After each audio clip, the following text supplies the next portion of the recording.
तुम लोग रिवीजन कर रहे हो क्या? अपना लास्ट पार्ट क्या हुआ था? एवरीबॉडी।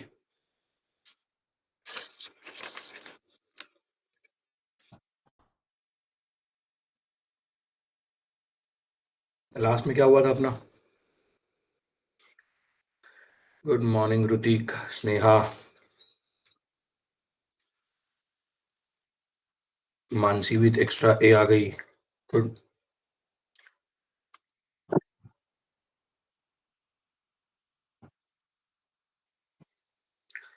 गुड मॉर्निंग सलोनी।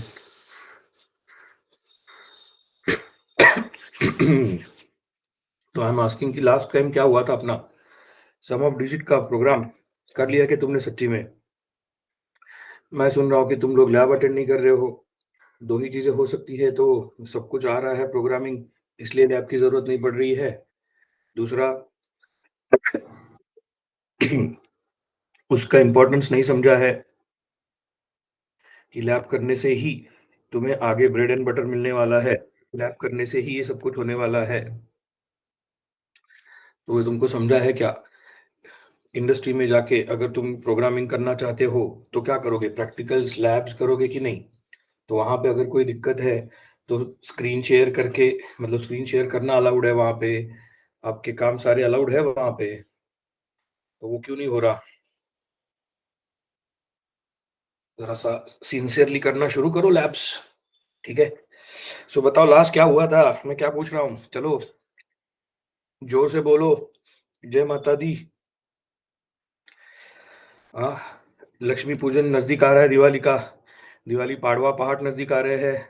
इंथुजियास्टिक होने चाहिए। Basic maths. बेसिक मैथ्स नहीं रे बेटा, अरिथमेटिक ऑपरेटर हुआ।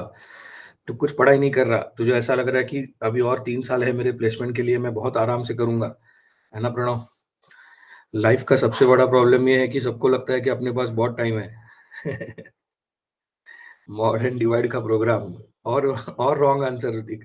वो मॉड एंड डिवाइड का प्रोग्राम नहीं था, सम ऑफ डिजिट का प्रोग्राम था। तो वो जो सॉल्व हुआ मॉड और डिवाइड के ऑपरेटर्स के था साथ थ्रू। Correct everybody? अरे बाकी लोग बात ही नहीं कर रहे, तुमने सच्ची में प्रोग्रामिंग किया कि नहीं किया? कुछ तो। मैंने क्या बोला था असाइनमेंट? मैंने 2 डिजिट का करवा के दिखाया था, तुम्हें 3 डिजिट का बोला था। करेक्ट।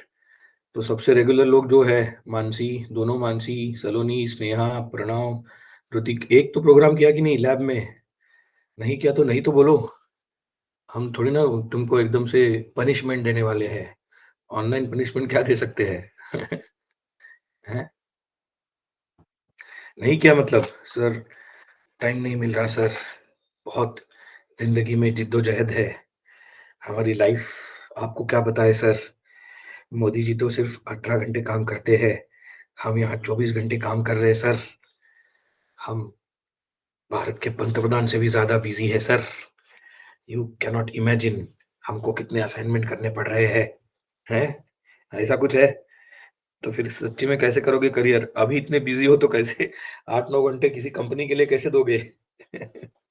हाँ? इतने बिजी हो सच्ची में सब लोग? कि इच्छा नहीं है कोडिंग करने की? सलोनी। हाँ बेटा, क्या सीन है? लैब क्यों नहीं कर रहे हो फिर?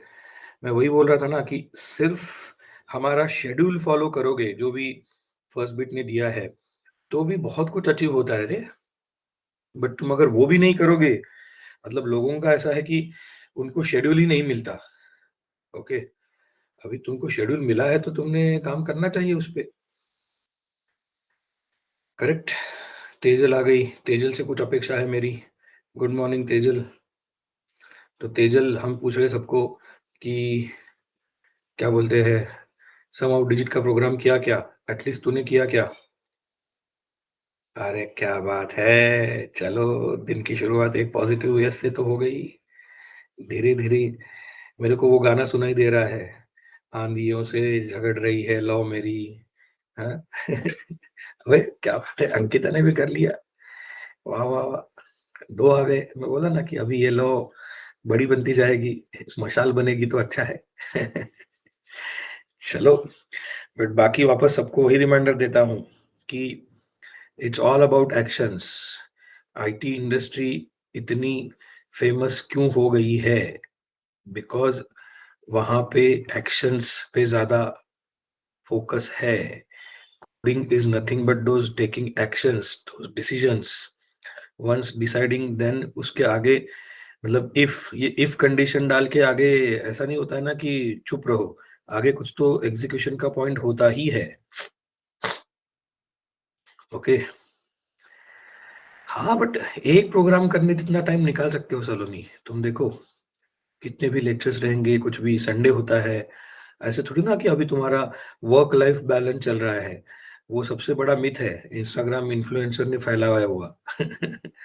वर्क लाइफ बैलेंस उनको करना पड़ता है, जो अपने वर्क से प्यार नहीं करते हैं। तो संडे के बैठ के एक 2 घंटे प्रोग्राम कर लिया, आधा घंटे में प्रोग्राम हो गया, ऐसा कर सकते हैं ना? अच्छा प्रोग्राम्स हो गए, हाँ, तो गुड। प्रोग्राम्स हो गए तो गुड, कोई दिक्कत नहीं। लैब रखा ही उनके लिए है जिनको दिक्कत होती है। तो प्रणव शायद पहली बार पढ़ रहा है, मुझे पता है। तो बेटा तूने तो कंपल्सरी लैब करना चाहिए ना, सारी दुनिया छोड़ के। बाकी तेरी मर्ज़ी। चलो, आगे बढ़ते हैं। तो सम ऑफ डिजिट का प्रोग्राम हुआ था, करेक्ट है? एवरीबॉडी?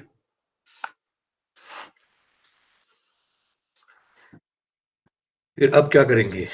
आज कौन-सा ऑपरेटर लेते हैं? आज ऑपरेटर लेते हैं रिलेशनल। अरिथमेटिक ऑपरेटर्स के साथ डील करना आ गया कि नहीं? यस और नो? एवरीबॉडी? ये बहुत काम का ऑपरेटर है, टिपिकल मतलब ये सबसे एक्चुअली अरिथमेटिक से भी आसान है ये रिलेशनल ऑपरेटर। बट ये बहुत बार एमसीक्यू में आता है, क्योंकि इसके बेसिक चीज़ें ही लोग भूल जाते हैं। इसको बहुत कैजुअली लेते हैं। वो ऐसा हो जाता है ना कि जो चीज़ आसान है, उसको हम कैजुअली लेते हैं और बाद में ऐसा लगता है कि अरे! ये तो गलत हो गया। तो आज लेना है रिलेशनल ऑपरेटर। चलो, रिलेशनल ऑपरेटर का आर टाइप करो सब लोग। चलो, हरी अप।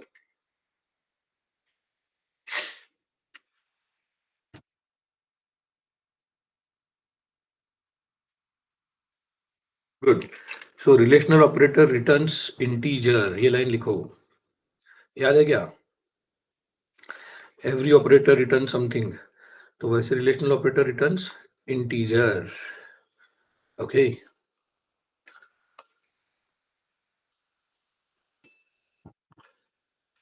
लिखो चलो। सबसे सिंपल बट स्टिल सबसे ज्यादा बार पूछा जाता है एमसीक्यूज में। टिपिकल एप्टीट्यूड जिसको आप बोलते हो, टेक्निकल एप्टीट्यूड जो बोलते हैं, पहला राउंड जो जनरली होता है, उसमें बहुत बार ये पूछा जाएगा। क्यों? क्योंकि ये विकेट बहुत जबरदस्त लेता है। हा हा हा। तो लैब में प्रिंटिव भी शायद इंट्रोड्यूस हुआ होगा। एक तो लैब कर रहे हो कि नहीं? दो लैब है कि एक लैब है, आई डोंट नो। बट कहीं ना कहीं तो प्रिंटिव इंट्रोड्यूस कर देते हैं ये।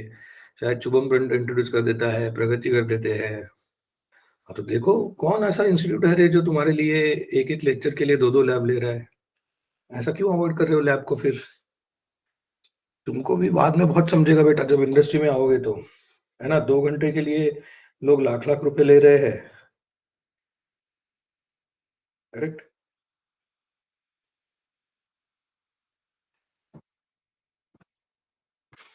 चलो सब लोग।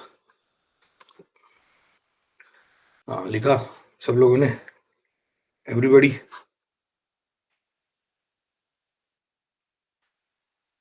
एक मिनट, हाँ जरा। अ, कुछ तो पानी गिर रहा है, मैं थोड़ा सा वो टैप बंद करके आता हूँ।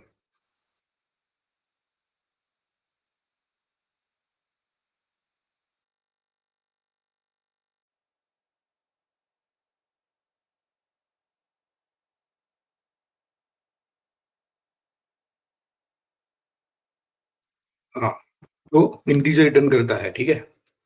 सो let's begin the code.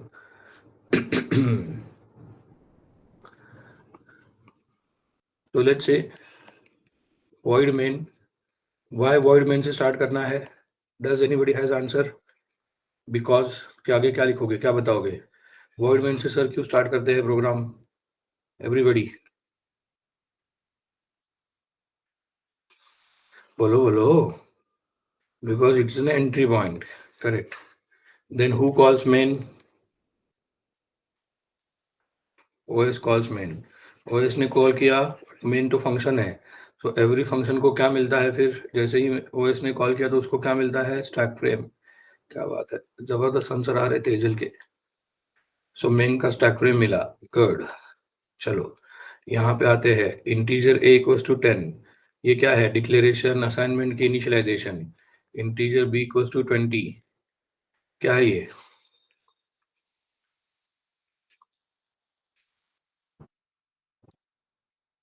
Initialisation, good.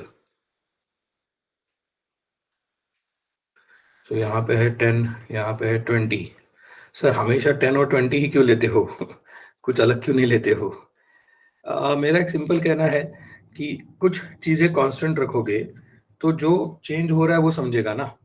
तुम सब कुछ ही बार-बार बदलते रहोगे तो चेंज पे फोकस नहीं कर पाओगे। एम आई राइट एवरीबॉडी? तो इसलिए मैं बिगिनिंग वाला जो पार्ट है, इंट्रोडक्टरी एक फ्रेम बना के रखता हूँ। फिर उस फ्रेम के अंदर जो जहाँ पे चेंजेस हो रहे हैं कि आज अभी आप कौन सा ऑपरेटर पढ़ने जा रहे हैं?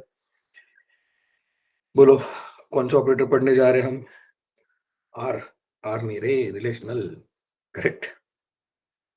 तो रिलेशनल ऑपरेटर से क्या चेंज हुआ, वो समझेगा, करेक्ट है एवरीबॉडी? तो इसलिए वो चेंज करके रख रहा हूँ बस। अभी एमसीक्यू जैसा ही डायरेक्ट क्वेश्चन करता हूँ, देखते हैं कितने लोगों को समझेगा। हम्म, और एक लाइन, एक मिनट, ये सब आगे बढ़ने से पहले एक इम्पॉर्टेंट पार्ट, ये टू में सेव करता हूँ, कंट्रोल ओ ओपन करता हूँ, थोड़ी देर पहले वाला लाइन, दशहरा दिवाली बैच कहाँ गई? यहाँ है, 21st। हाँ, इधर एक लाइन रहना रह गया ना कि relational operator returns integer, but integer value क्या होती है? When relation is correct. वो पानी के चक्कर में ये रह गया, देखो टैप बंद करने के चक्कर में। When relation is correct it returns 1 else 0। Okay. हाँ, सलोनी और अंकिता दोनों सही है, बट ये पूरा इस तरीके से लिखो कि when relation is correct it returns 1 else 0। मतलब इनकरेक्ट है तो 0 बराबर है, बट बेसिकली करेक्ट है तो 1, बाकी सारे केसेस में 0 रिटर्न करता है, ऐसा उसका कहना है। ओके, चलो लिखो सब लोग।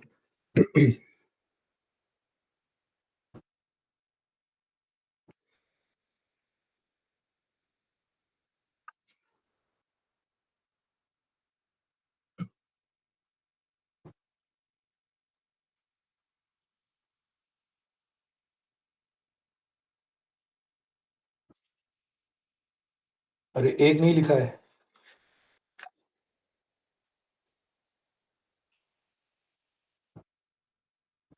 2 ने लिखा,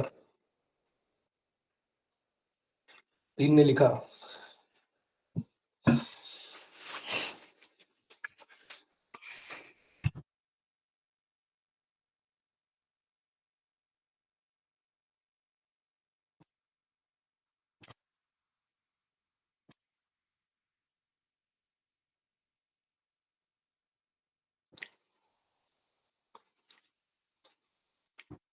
डन।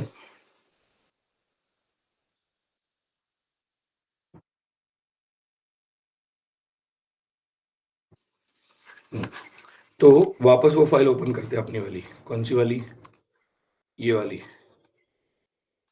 जहाँ पे हमने कोडिंग शुरू किया था। तो अभी लेट्स, मैंने अगर सी डिक्लेयर किया तो सी में तो अभी पहले गार्बेज होगा। अभी मैं बोल रहा हूँ ए लेस देन बी, तो ये कंपाइल होगा कि नहीं एवरीबॉडी?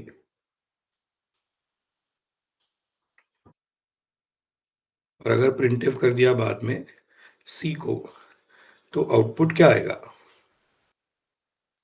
कंपाइल होगा मतलब बाइनरी बनेगी, बाइनरी बनेगी तो एग्जीक्यूट होना चाहिए, एग्जीक्यूट होगा तो कुछ ना कुछ तो आउटपुट आएगा, करेक्ट?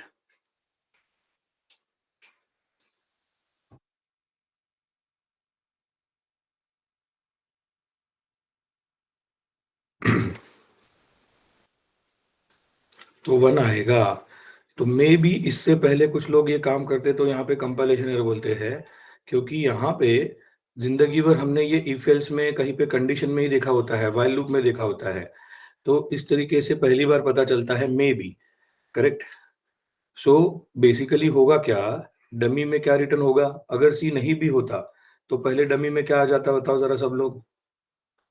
डमी में क्या आता? ए लेस देन बी है, रिलेशनशिप करेक्ट है कि नहीं? यस और नो? तो इसलिए पहले डमी में क्या आएगा? 1 आएगा। देन डमी के बाद हमने असाइनमेंट किया है तो बिटवाइज़ कॉपी होगा। ये दिमाग में कंटिन्यू होना चाहिए कि यहाँ पे बिटवाइज़ कॉपी हो रहा है, गार्बेज छोड़ के इसमें 1 आएगा। Understood everybody? यस और नो?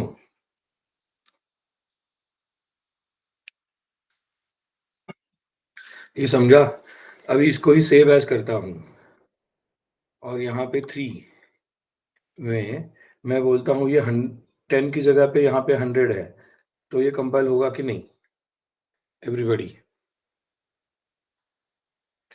यस और नो? कि ऐसे थोड़ी ना है कि रिलेशनशिप करेक्ट है उसके वजह से कंपाइल होने पे डिपेंडेंसी है। बेसिकली वो इंटीजर रिटर्न करेगा। रिलेशनशिप करेक्ट है कि इनकरेक्ट है? इनकरेक्ट है। तो इनकरेक्ट है तो यहाँ पे क्या जाएगा? मैं थोड़ा-सा रेड मार्क में लिख देता हूँ यहाँ पे। इनकरेक्ट है तो यहाँ पे पहले 0 जाएगा, फिर वो 0 सी में कॉपी होगा। तो इसलिए इस वाले प्रोग्राम में आउटपुट में 0 आएगा। करेक्ट? एवरीबॉडी? 2 ही लोगों का आया आंसर। बाकी सबको समझा है क्या? Everybody? Are you getting the point?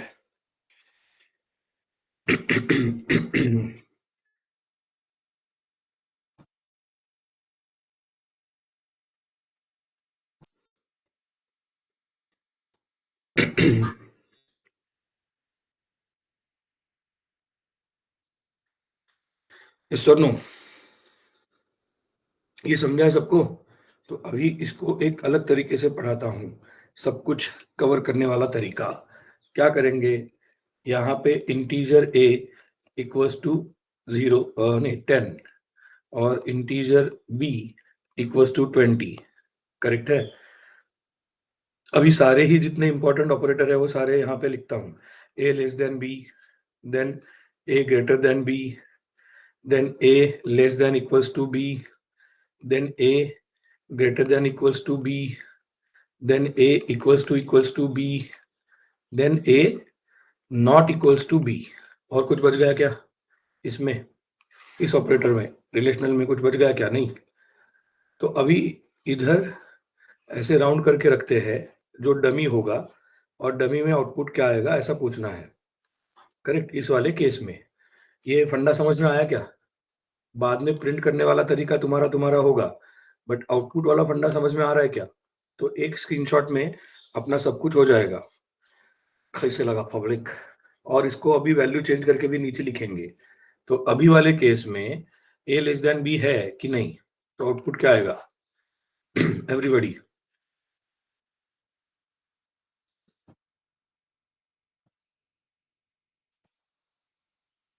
क्या आएगा? 1। गुड। ये वाले केस में क्या आएगा? 0। अभी यहाँ पे ये वाला केस बहुत लोगों को समझ में नहीं आता है क्योंकि इसमें 2 कंडीशन चेक होती है कि आइदर लेस है और इक्वल है, तो ही करेक्ट माना जाएगा, अदरवाइज फॉल्स। तो लेस है क्या? है। इसकी वजह से डायरेक्ट 1। ओके। सेम वे यहाँ पे कि ग्रेटर है क्या? नहीं, बट रुको, डिसीजन मत लो। ओके, डमी में मत जाओ। ग्रेटर नहीं है, बट ये भी चेक करो और एक चीज कि इक्वल है क्या? वो भी नहीं है, इस वजह से 0। कि दो चीजें, ये भी रॉन्ग हो गया, ये भी रॉन्ग हो गया कि नॉट तो ग्रेटर भी है ना तो इक्वल भी है। अंडरस्टूड? तो इस वजह से 0 आ गया। अब यहाँ पे इक्वल्स टू है क्या? नहीं, मतलब ये दोनों सेम है क्या? इक्वल है तो ही ये कंडीशन सही, नहीं तो 0। सेम थिंग यहाँ पे इसका रिवर्स है ये कि नॉट इक्वल्स टू है क्या? यस, नॉट इक्वल्स टू है तो 1। यहाँ तक समझा एवरीबॉडी? अब नेक्स्ट केस मैंने कॉपी पेस्ट कर दिया है सारे केसेस, बट चेंज क्या होगा अभी? छोटा सा चेंज ये होगा कि यहाँ पे इंटीजर a की वैल्यू जो है वो 100 होगी और इंटीजर b की वैल्यू जो है वो 20 ही रहेगी। ठीक है? अब कैसे चेंजेस होते जाते हैं वो लिखते हैं यहाँ पे। वापस रेड बटन लेता हूँ, रेड मार्कर लेता हूँ। ए लेस देन बी है क्या? तुम बताओ। डमी में क्या लिखूँ? नहीं है। तो सलोनी एकदम बाइनरी दे दी, पता नहीं, बट एक-एक आंसर दो। नहीं, तो 0। ग्रेटर है क्या? यस। लेस है क्या? नहीं। ग्रेटर है क्या? नहीं। तो यहाँ पे 0। ये देखो रिवर्स हो जाता है। तो ग्रेटर है क्या? यस। तो इक्वल टू चेक करने की ज़रूरत ही नहीं है, दोनों में से एक भी है तो यस 1। डबल इक्वल, इक्वल्स है क्या? नहीं, तो यहाँ पे 0 ही आएगा। और इधर वापस से क्या आएगा लास्ट में? नॉट इक्वल है तो 1 आएगा। अब ये वाला पार्ट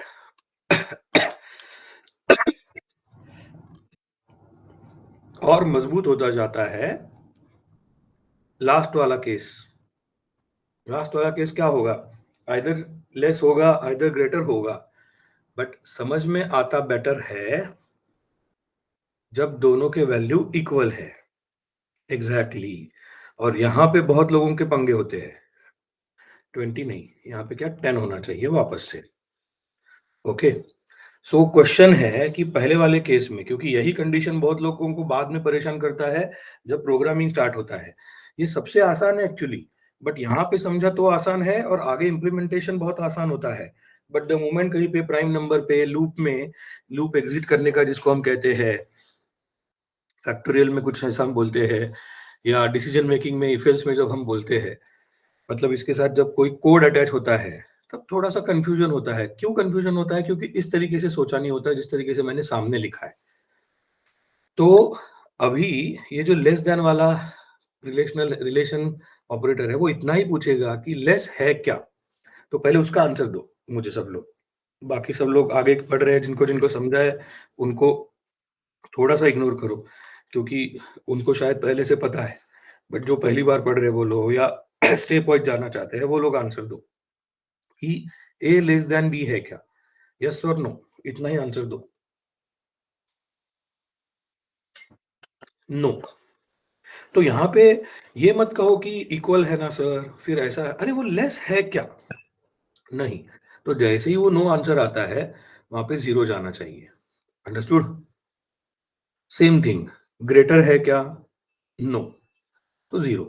बट नाउ चेंजेस कि अब हम 2 क्वेश्चन करेंगे। लेस है क्या? नहीं, ठीक है, बट अभी डिसीजन नहीं होगा। इक्वल है क्या? इक्वल है क्या? लेस नहीं है बट इक्वल है क्या? यस। तो दोनों में से एक भी अगर कंडीशन बोलो, एक भी रिलेशन बोलो करेक्ट है, तो यहाँ पे 1 आएगा। सेम थिंग, ग्रेटर और इक्वल है क्या? ग्रेटर नहीं है सर, बट इक्वल है तो 1। तो चेंजेस देखो कैसे होते गए हैं। ऊपर 1 0 आया, 0 1 आया, और इस वाले कंडीशन में यहाँ पे 1 1 आया उल्टा। सेम थिंग यहाँ पे भी, इक्वल है क्या? यस। नॉट इक्वल है क्या? नहीं। तो ये 0।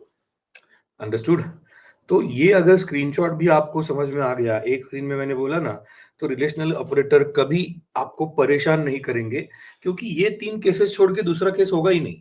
या तो लेस होगा, या तो ग्रेटर होगा, और या तो इक्वल होगा। दूसरा कुछ क्या होगा?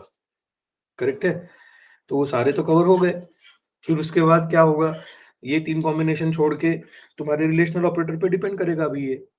करेक्ट? तो ये समझा है सबको? एवरीबॉडी? अंडरस्टूड? अंडरस्टूड का यू टाइप करो।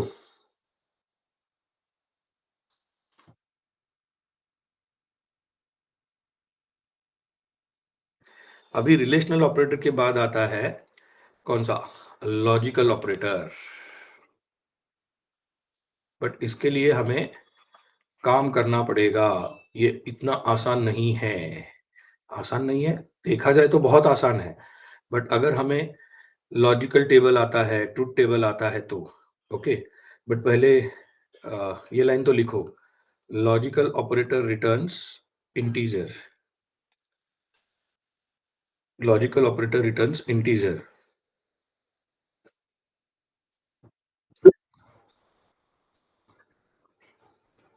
किसी ने रेज हैंड वगैरह किया है क्या? रेज हैंड की जगह पे क्यों बोला करो। मेरे सामने वाइट स्क्रीन होता है तो वो रेज हैंड दिखते नहीं है मुझे जल्दी। Yes, logical operator returns integer.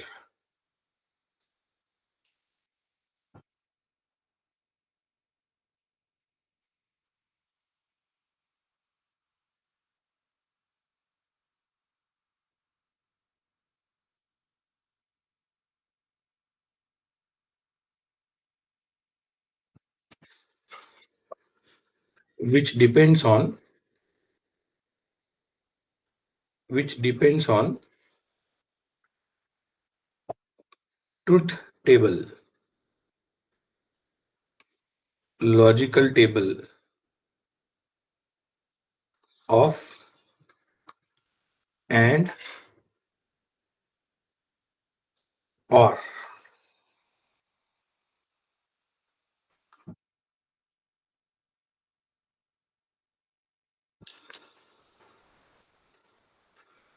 Which depends on truth table of and or.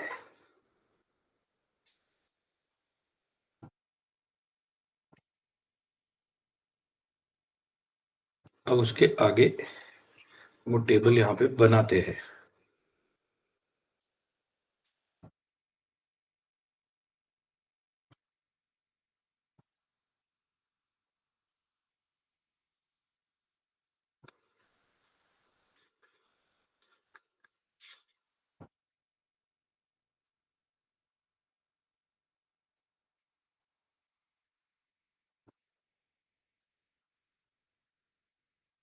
Okay, I hope सबको ट्रूथ टेबल पता है।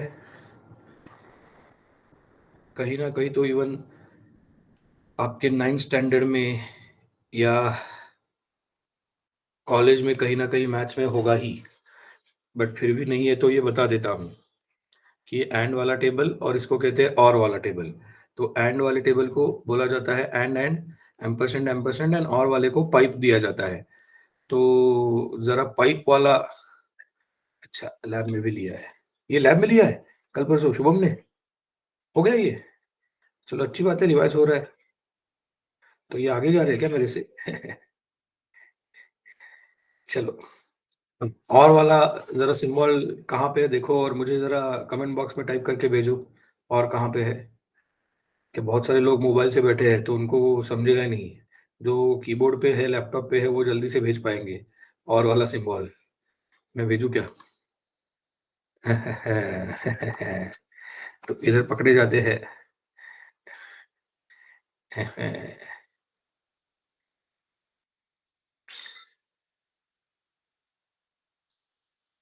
एंड वाला भेजो।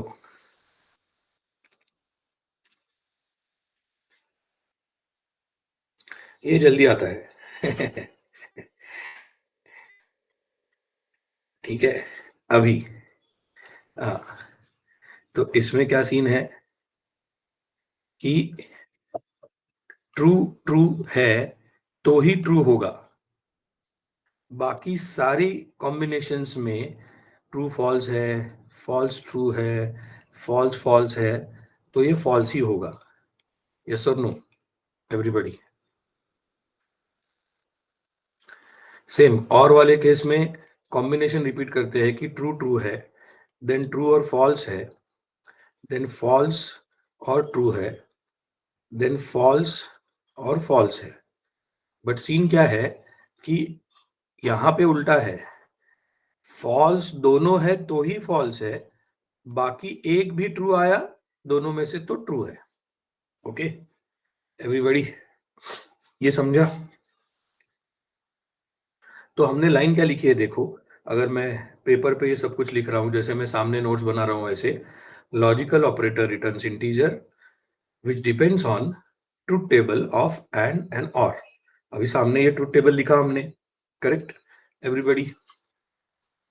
फिर उसके बाद हमने ट्रुथ टेबल लिखा। अभी यहाँ पे लिखो in above table first two columns are considered as input column, as input, and third column is output. Okay, thank you Mahi for fast typing.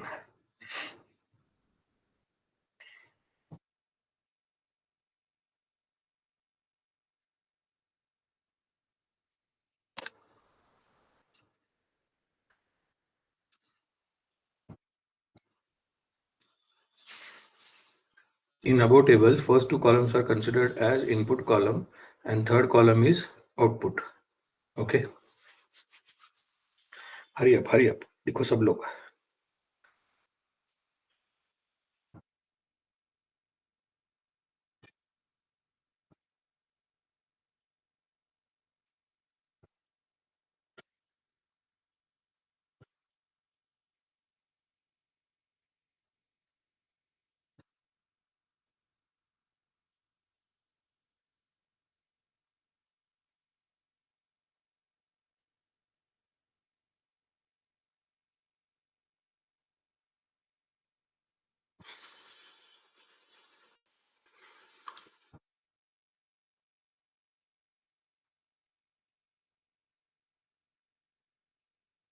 Okay. अरे तीन ही लोगों ने लिखा. अरे कम से कम कॉपी पेस्ट करो यार. हो मेरे को अच्छा लगेगा जिंदगी में. जरा लोग एक्टिव ऐसे लगेगा. कॉपी पेस्ट करने के लिए भी प्रेस करना पड़ता है, लॉन्ग प्रेस करना पड़ता है. हाँ. जिंदा हो तो जिंदा दिखो यार. हो चलो और 30 सेकंड देता हूँ. Fast fast fast.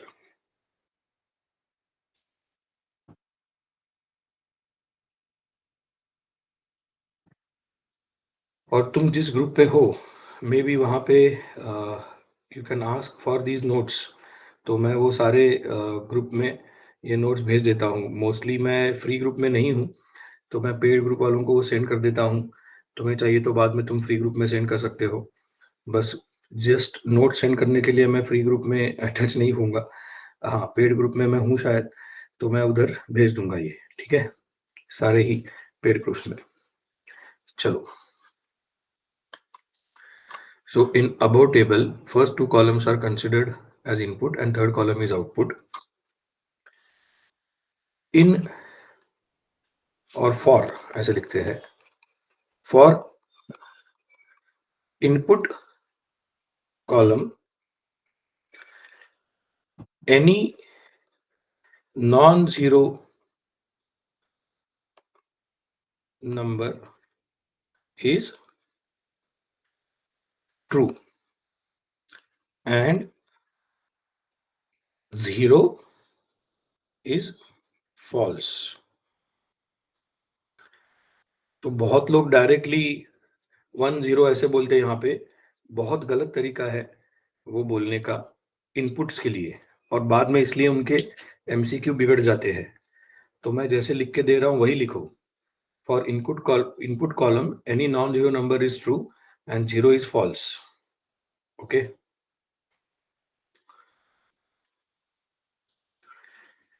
For input column, any non-zero number is true and zero is false.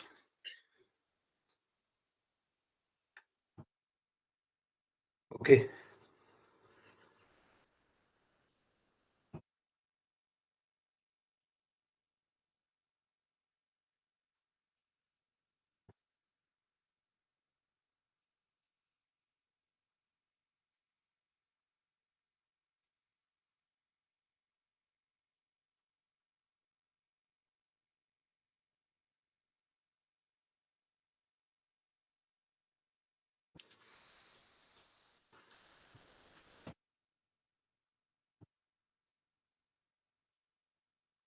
But या बट पे लिखने की जरूरत नहीं है actually.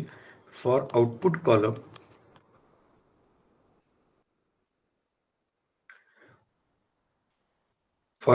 Column, true means 1 and false means 0. Sir उसमें क्या है, दोनों में सेम तो है. बताऊंगा ना अभी थोड़ी देर में कि चेंज क्या है, क्यों इतना अलग से लिख के दे रहा हूँ. नहीं तो ये दोनों एक ही लाइन लगते हैं कुछ लोगों को. दोनों एक लाइन नहीं है. ओके. ये अभी थोड़ी देर में एग्जाम्पल के साथ प्रूव करेंगे. So for output column, true means 1 and false means 0. Okay.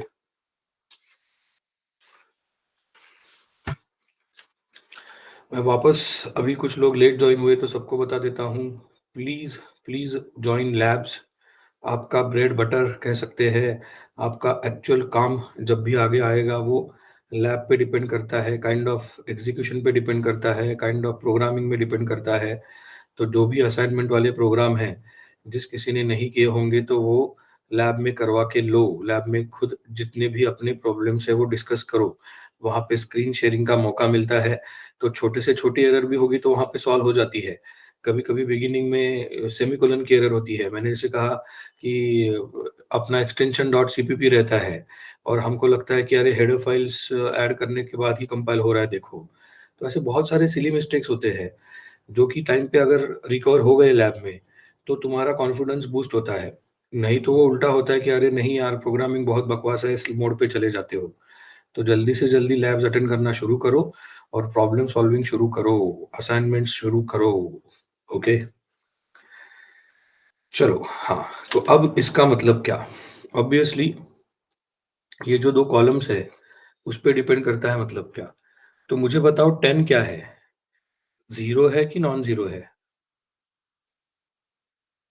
Exactly माही, वही मैं बता रहा हूँ। देखो 10 क्या है बोला तो माही 1 बोल रही है। मैं वही कह रहा हूँ माही कि यही गलतफ़हमियाँ लेके जब हम जाते हैं, तुम सोचो ना माही कि तुम्हें बोला कि तुम्हारी सैलरी 10,000 है और तुम्हें 1,000 दिया तो चलेगा क्या? हाँ, अब समझा डिफ़रेंस? हैं, तो 10 मतलब 1 ये कहाँ से आया?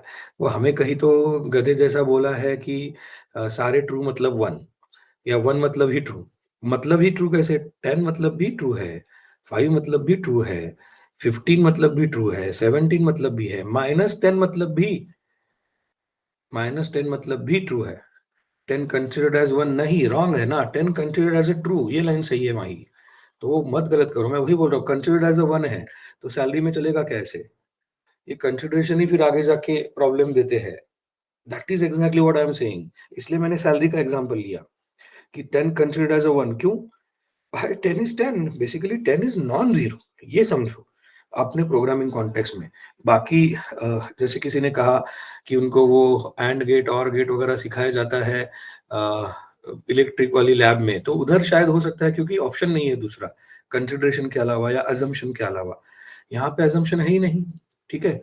सो any non zero is considered as a true, not 1 okay? So इसलिए यहाँ पे सब लोगों ने ये चार्ट कैसे प्रिपेयर करना है कि इधर non zero NZ NZ non zero लिखना ही है। समझ में आया? Everybody and then yes zero के लिए तुम यहाँ पे ये फॉल्स ऐसा लिख सकते हो इनपुट कॉलम में। तो ये ज़ीरो है, ये ज़ीरो है, ये ज़ीरो है और ये ज़ीरो है। करेक्ट? और फिर यहाँ पे क्या वापस से एनज़ी एनज़ी मतलब क्या न्यूज़ीलैंड? कल यार 36 इयर्स के बाद हमको हराया। तो वो नहीं। अब और एक कलर अलग लेता हूँ, बट आउटपुट कॉलम में इसलिए मैं कहता हूँ ना, ये तुम्हारे इनपुट कॉलम के लिए है। आउटपुट कॉलम में दूसरा कुछ होगा ही नहीं 1 और 2 के अलावा। सॉरी 1 और 0 के अलावा। यहाँ पे t मतलब 1 और बाकी सब 0। आउटपुट में 1, 1, 1 तो आउटपुट में वो कभी 10 नहीं देगा। अंडरस्टूड? सो आउटपुट वाला डिफरेंट है, इनपुट वाला डिफरेंट है। जनरली एमसीक्यू जब पूछे जाते हैं तब ये अपने प्रोग्रामिंग कॉन्टेक्स्ट में पक्का बैठा है कि नॉन जीरो मतलब ट्रू, तो पटापट पटापट आंसर आने लगते हैं अपने। करेक्ट है एवरीबॉडी? यहाँ तक समझा है एवरीबॉडी? आगे बढ़े। So let's begin again. तो यहाँ पे लिखा मेन, यहाँ पे हो गया integer a equals to 10, integer b equals to 20। Okay, a में आया 10, b में आया 20। ओके, अब इंटीजर c में ऑब्वियसली क्या होगा? गार्बेज। क्यों? क्योंकि a और b को क्या करके रखा है? इनिशियलाइज करके रखा है, और c को क्या करके रखा है? सिर्फ डिक्लेयर करके रखा है। आई होप थोड़ा बहुत दिमाग में रिवीजन हो गया। चलो अभी c equals to a and b compile होगा कि नहीं? कंपाइल का सी टाइप करो, नहीं तो एरर का ई टाइप करो।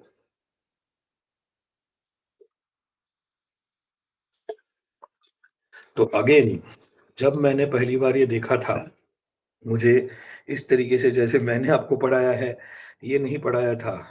डायरेक्ट प्रोग्रामिंग कुछ तो कंपाइलर लेके पढ़ो वगैरह, फालतू वे से जाओगे तो एमसीक्यू में यहाँ पे विकेट दे के ही आते हो। तो मैं भी विकेट दे के ही आया था।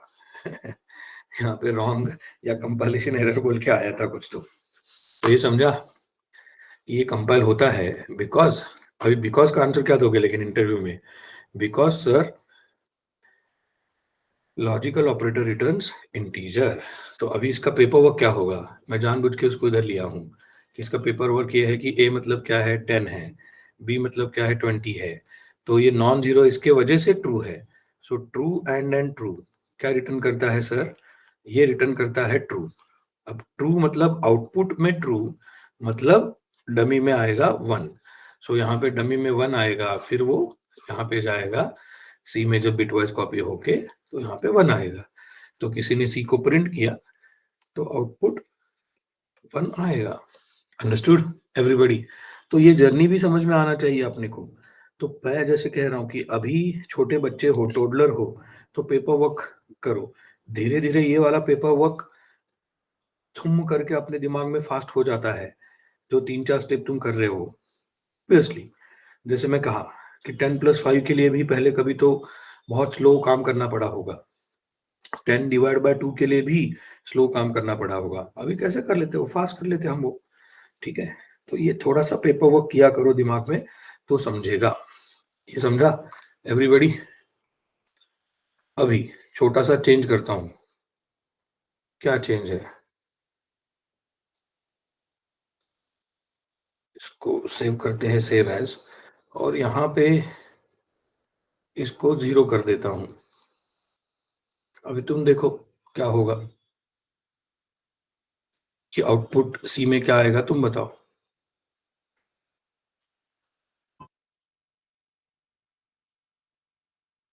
माही ने विकेट दिया है ऑलरेडी।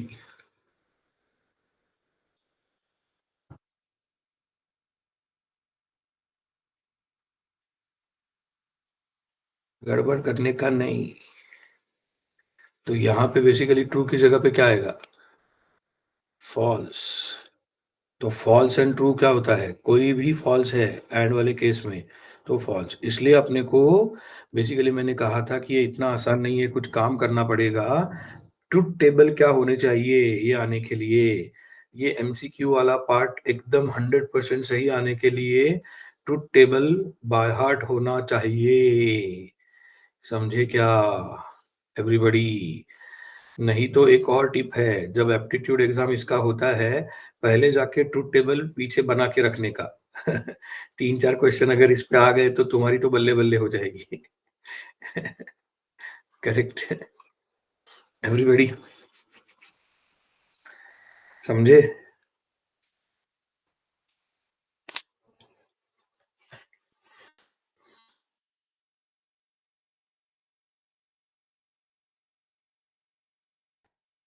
तो फॉल्स है इस वजह से क्या, ये पूरा नहीं हुआ अभी। फॉल्स है तो इसकी वजह से आउटपुट क्या? 0। फिर यहाँ पे डमी में क्या? 0। फिर इसलिए सी में क्या? 0। तो इसलिए इस बार इसका आउटपुट क्या? 0। Understood everybody? अब कैसे चेंजेस होते जाते हैं देखो। इसको ही सेव एज करता हूं, 8 नंबर, चलो ओके। अब यहाँ पे मैं वैल्यूज वही रखता हूं, ऑपरेटर बदल देता हूं। अब ऑपरेटर है तुम्हारा और। अब सीन क्या होगा?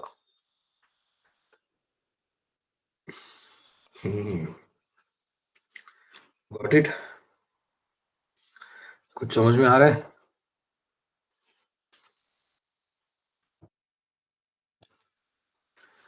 कि सारी चीजें वही है।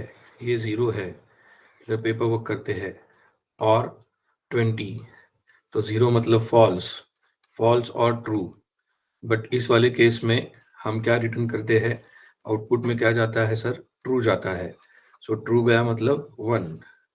इसके वजह से यहाँ पे 0 की जगह पे क्या जाएगा? 1। फिर इसलिए यहाँ पे क्या होगा 1, तो इसलिए आउटपुट क्या आएगा 1।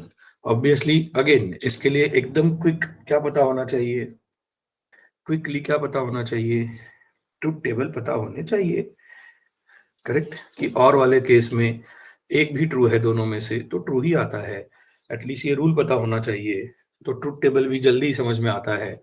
एंड वाले केस में दोनों ट्रू है तो ही ट्रू है, बाकी सब फॉल्स है, ऐसा बाय हार्ट कर सकते हो, करेक्ट एवरीबॉडी। कि रूल इस तरीके से भी बाय हार्ट कर सकते हो कि एंड वाले टेबल में दोनों ट्रू है तो ही ट्रू है, और वाले केस में दोनों फॉल्स है तो ही फॉल्स है, करेक्ट। एम आई राइट? सिंपल, अगर उसको सिंप्लीफाई करे तो, और फिर आगे ये काम करो, समझा? तो इसलिए ये टेबल जब बाय हार्ट करना है अपने को, तो हमें कुछ और एक अलग तरीके से भी सोचना पड़ेगा। वो एक चीज मैं जरा सा दूसरी जगह पे कॉपी पेस्ट करता हूँ और वहां पे समझाता हूँ। इसको सेव कर दे पहले तो। और ये कल एमसीक्यू में बहुत सही जगह पे काम में आने वाला है। मैं थोड़ा सा ये ऊपर का पार्ट इरेज कर देता हूँ इसका, जो थोड़ा अभी नहीं चाहिए अपने को। तो एंड वाला और वाला टेबल है सामने, करेक्ट। अभी पहले फोकस करते हैं एंड वाले टेबल पे। तो हमारा कहना ये है, इधर 2 रोज ऐसे हैं जहां पे आपको अगर पहला इनपुट मिल गया तो आप डायरेक्टली आउटपुट बता सकते हो एंड वाले केस में। ऐसा कैसे सर? अगर पहला ही फॉल्स है तो चाहे कुछ भी करो वो ट्रू में कन्वर्ट होगा क्या? हमारा कहना क्या है, दोनों ट्रू है तो ही ट्रू ना। तो अगर पहला ही फॉल्स आ गया तो वो कभी तो ट्रू हो सकता है क्या? नहीं। तो ये वाला केस डिसीजन मेकिंग के लिए फास्टर है कि नहीं? क्या बोलते हो पब्लिक? क्या बोलते रही पब्लिक? यस और नो? हाँ, डिसीजन मेकिंग है ना आखिर में ये। आउटपुट लाना मतलब डिसीजन मेकिंग है कि ये चीजें ट्रू है कि फॉल्स है। तो डिसीजन मेकिंग में अगर मुझे पहले वाला फॉल्स मिला तो दूसरा देखने की तो जरूरत है क्या एंड वाले केस में? Got it everybody? बराबर है कि नहीं? Making sense? वैसे ही और वाले केस में भी पहला ट्रू है तो दूसरा देखने की जरूरत ही नहीं है ना, क्योंकि हमारा कहना उसमें क्या है कि एक भी ट्रू होगा तो अपने आप ही आउटपुट ट्रू ही आएगा ना। तो अगर पहला ट्रू आ गया उस वाले केस में तो आपको आगे वाला इनपुट की जरूरत ही नहीं है। क्या बोलते हो? यस और नो एवरीबॉडी? देखो सोचो, फास्ट डिसीजन मेकिंग होगा कि नहीं, देखो उस वाले केस में भी। कल जब बाहर करके आओगे तो बाहर इसी तरीके से करो, मैं तो कहूंगा, है ना। कि एंड वाले केस में पहला फॉल्स आया तो सेकंड इनपुट की जरूरत नहीं, और वाले केस में पहला ट्रू आया तो सेकंड इनपुट की जरूरत नहीं। करोगे बाहर एवरीबॉडी? ये सब कुछ संभाल के रखोगे पीस, क्योंकि कल इसके ऊपर कुछ डिपेंडिंग जबरदस्त एमसीक्यू स्टार्ट करूंगा अभी। ओके, प्रिंट एफ वगैरह के भी कुछ एमसीक्यू है कल। पहले मेरे स्टाइल से प्रिंट एफ पढ़ाऊंगा, फिर और कुछ इन्फॉर्मेशन दूंगा, फिर बहुत सारे एमसीक्यू के लिए वो हेल्प होगा। ठीक है, डन। इधर तक आने के बाद वो होना चाहिए, फिर आगे का ऑपरेटर वगैरह। प्रिंट एफ भी तो इंट्रोड्यूस होना ही चाहिए ना, कम से कम लैब में आउटपुट देखने के लिए। तो चलो, that's it for the day. Thank you. Okay, कुछ क्वेश्चंस है तो पूछो, नहीं तो मेक अ ग्रेट डे।